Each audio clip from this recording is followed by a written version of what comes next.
What is up, everybody? It is me, Jax.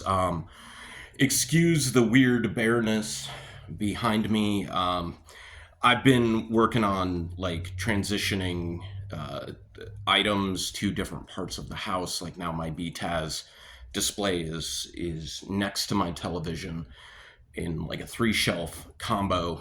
I was gonna put it behind me, and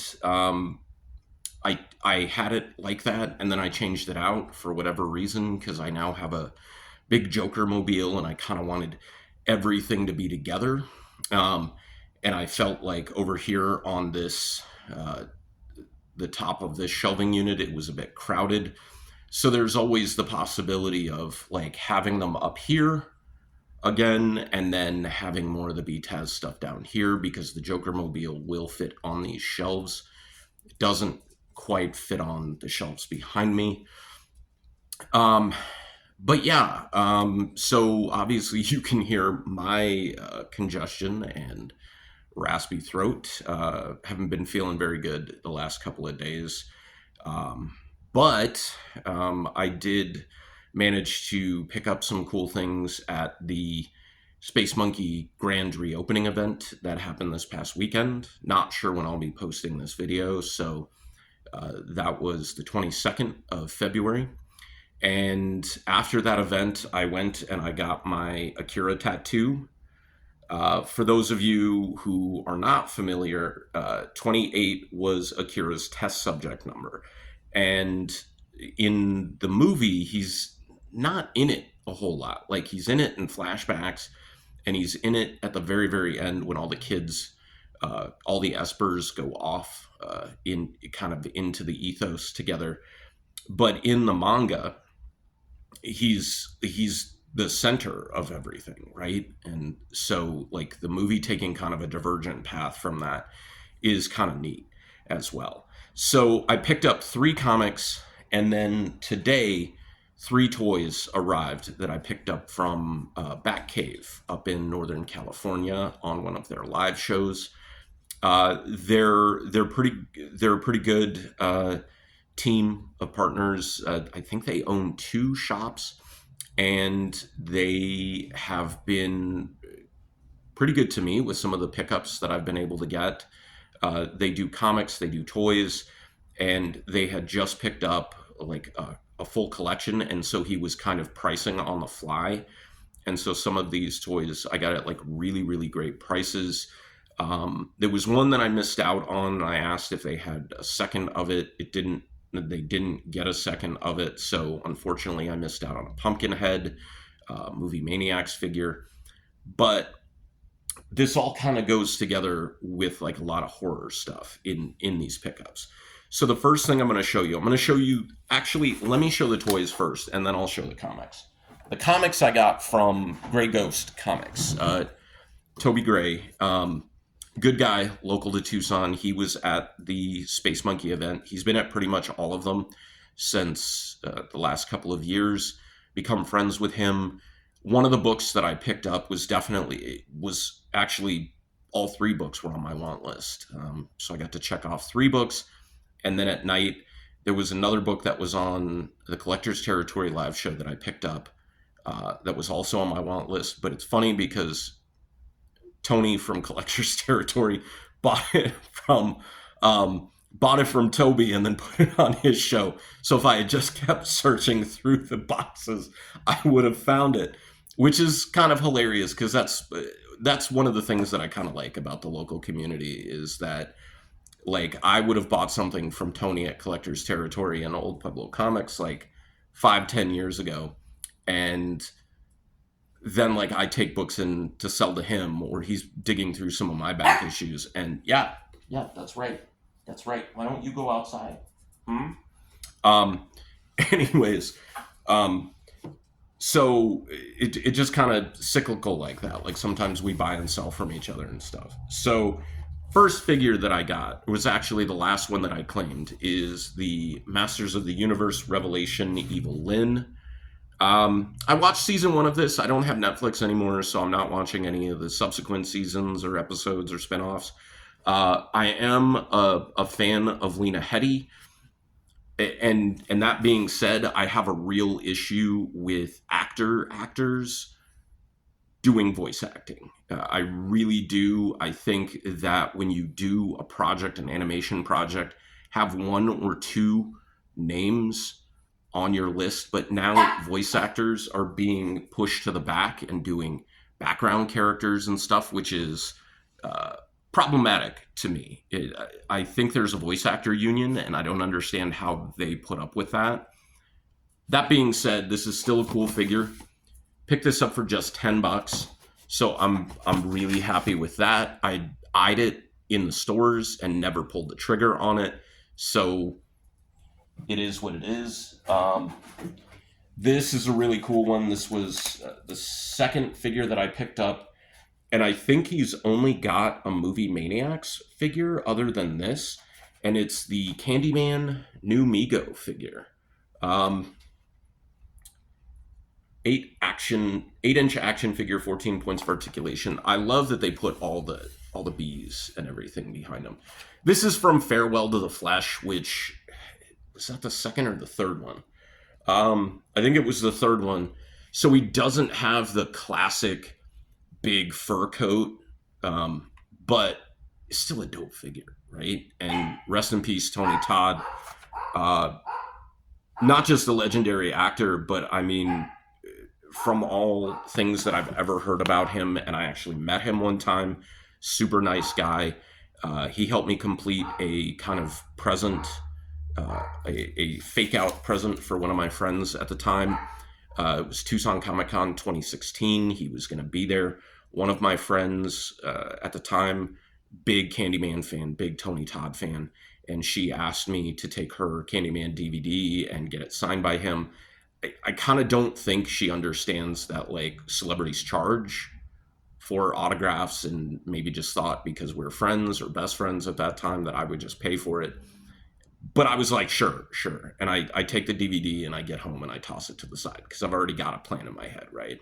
So I had to make some money at that show for this plan to work. And somebody bought a book from me that a friend at that time, a lot of people who are not my friends anymore, um, allowed me to put on their wall. And as soon as it sold, I was like, okay, this plan goes into action. And I drew a sketch of Tony Todd as Candyman, like a bust up, um, and went over to talk to him. And he was really nice. There was nobody else in line, so I got a few minutes to talk to him. And I was just like, hey, I have a friend who loves you as Candyman. I love you too, but like this is a gift for her. I showed him the sketch. I wanted to get a picture not with him, but of him holding up a line that said Scud, sweets to the sweets, or sweets to the sweet, because that's what I called her. I called her Scud. Um, and when he saw the sketch, he was just like, you drew this? And I was like, yeah. And he goes, you drew this? And I was like, yeah. And he was just like, so do you want like like the package deal or whatever? And the cool thing was is he like knocked some money off of like the photo the and the signature at the same time. And then for Christmas, I had everything like in a wrapped up in a like a small diamond box, and framed it and everything, and then I printed out the picture. I went to like Kinko's and printed it out, and then had this big envelope on it, like a big manila envelope, and it said, you remember when I told you I went to Comic-Con and I didn't meet Tony Todd because the conversation came up, and I was just like, yeah, man, I didn't make enough money to go and like talk to him, and I didn't want to waste his time. She was like, that's cool. So you pull the picture out of the envelope and flip it over, and there's a sticky on it, and it just says, I lied.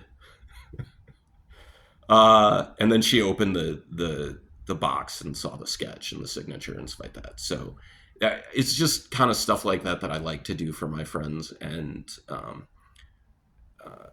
it's a long story short, like I'm gonna stop doing stuff like that because I tend to get burned by people who are my best friends.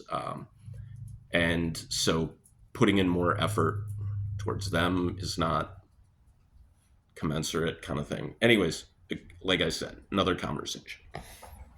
So the third figure I got, which was actually the first figure I claimed, is from Full Moon Toys. Now, again, big horror fan, and I do love me some like low budget B movies and C movies and stuff like that. So this is a 1998 San Diego Comic-Con International exclusive. This is the totem, the glow-in-the-dark totem from the Puppet Master series, and this was a pretty cool figure. There's like the full set with the Decapitron, Leech Woman, Pinhead.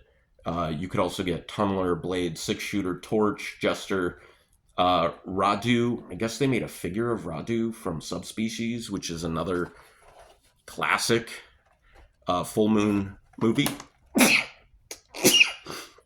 So, like, if you're not familiar, Full Moon makes nothing but like B and C level movies, right? But Puppet Master is kind of their AAA of those movies. There's been like 10 or 12 of them, and they actually just did like a reboot or a relaunch with Thomas Lennon in it, where the puppets are not the good guys. The puppets were created by Toulon, but Toulon worked for the Nazis and used them to infiltrate, people who were hiding out and stuff like that, which part of me kind of hated, but at the same time, like, it almost makes sense. Like, if you're going to do a reboot of it or a relaunch of it, like, make the purpose completely different. So I'm really glad to have that. I don't think I'm going to take that out of the package, at least not yet. The Puppet Master figures are a little bit harder to come by. That card is in really, really good condition too. So is the bubble, which is sometimes, I mean, that figure is what, 27 years old now. So, anyways, the comics I picked up from Grey Ghost Comics. First, I've been trying to track down the initial miniseries that started it all, but here is issue 4 of Fearless Dawn from Asylum Press and Steve Mannion. Steve Mannion, I love his artwork. He does like some like fun kind of cheesecake stuff, but Fearless Dawn herself is also like, she hunts zombies, she hunts Nazis, she hunts zombie Nazis. So she's really badass, and especially in this day and age, like kicking a Nazi's ass, it's always time for that, right? So this is number 4 in the first mini-series. So now I need 1 through 3, and I've been keeping track. I got all my stuff on my phone to be able to like look back at. Tucson Toy Show is this coming weekend. Again, don't know when you're going to be seeing this, but gonna go hunting for some books. And since I had a little bit of fortune with some horror stuff, every time I would go up to somebody at those shows, they would always say, "Oh, we don't have any horror. As soon as it comes in, it goes out."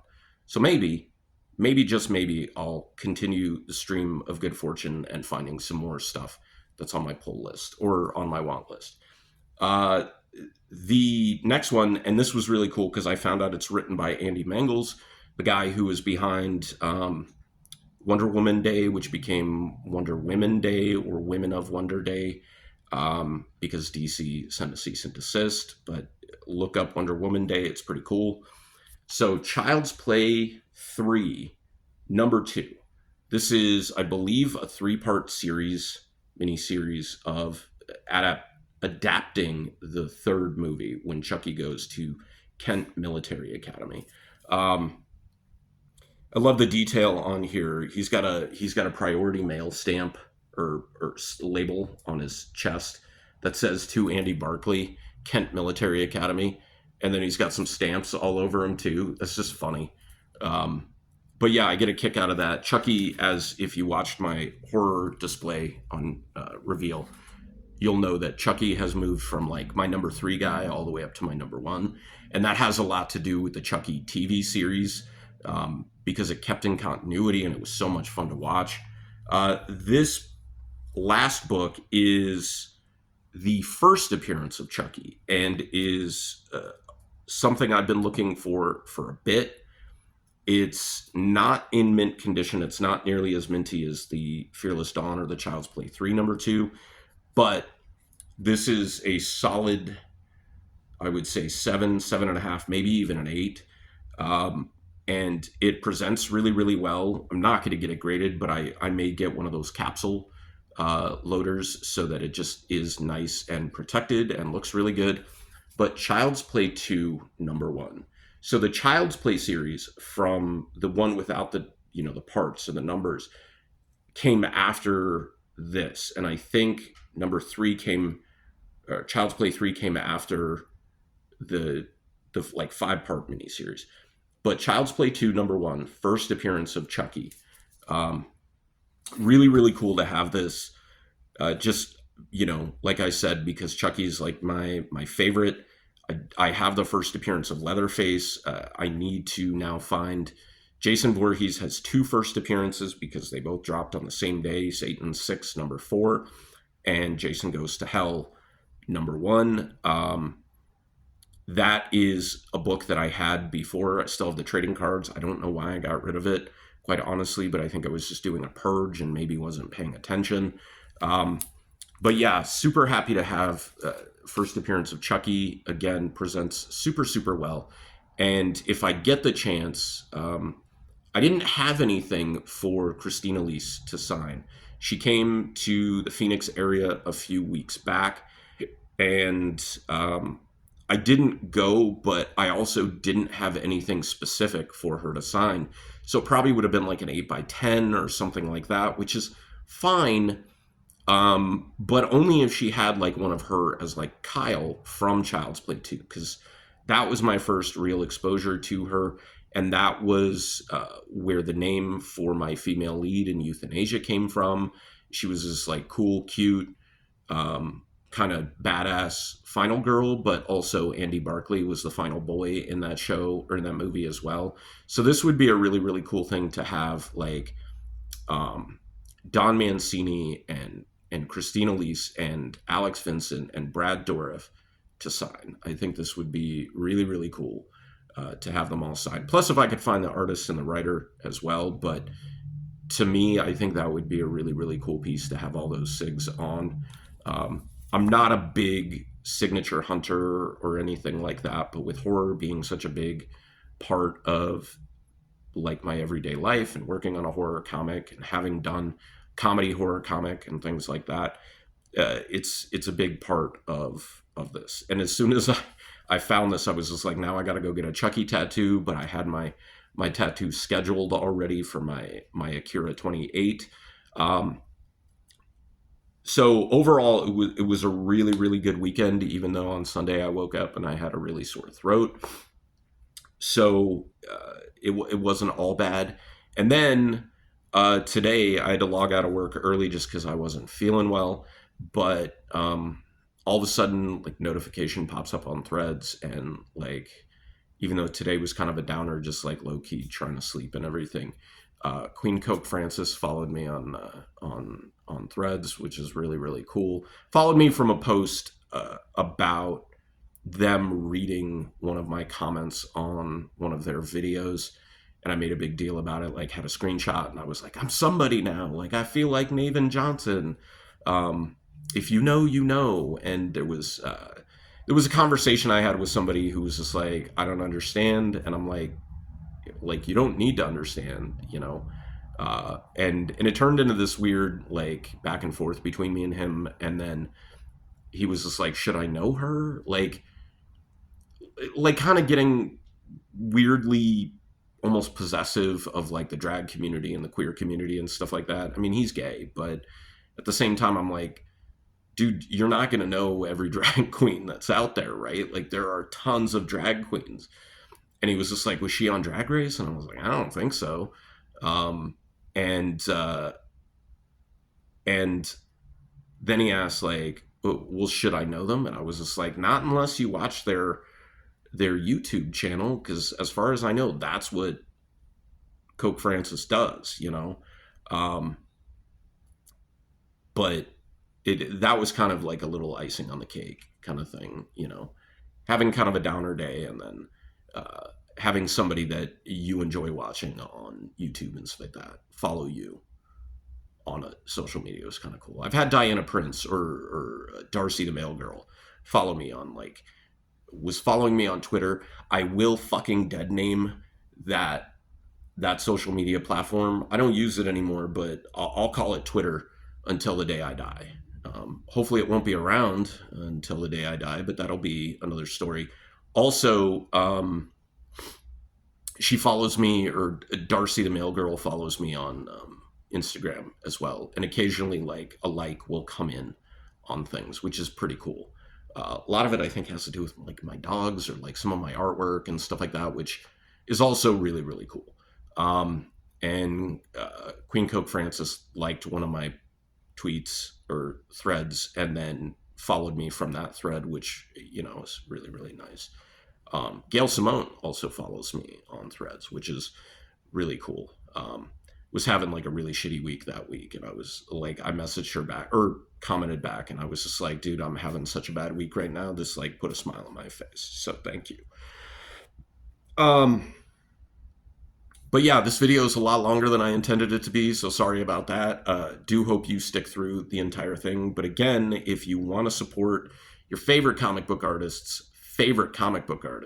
that would be me, Jax. Jax loves nachos. I do. And in order for me to get more super nachos, I need you guys to like and share and maybe even subscribe to my channel. And then in the links in the description below, there's going to be links to like my eBay, my Etsy, and my Teespring shops where I will be adding some of the new pinup pieces that I've been making. Really great color marker pieces that are going to go up there as like t-shirts and stuff. And then will be available as original art at like upcoming events and stuff like that. So until next time, be like Fearless Dawn. If you know, you know. I'll see you guys later.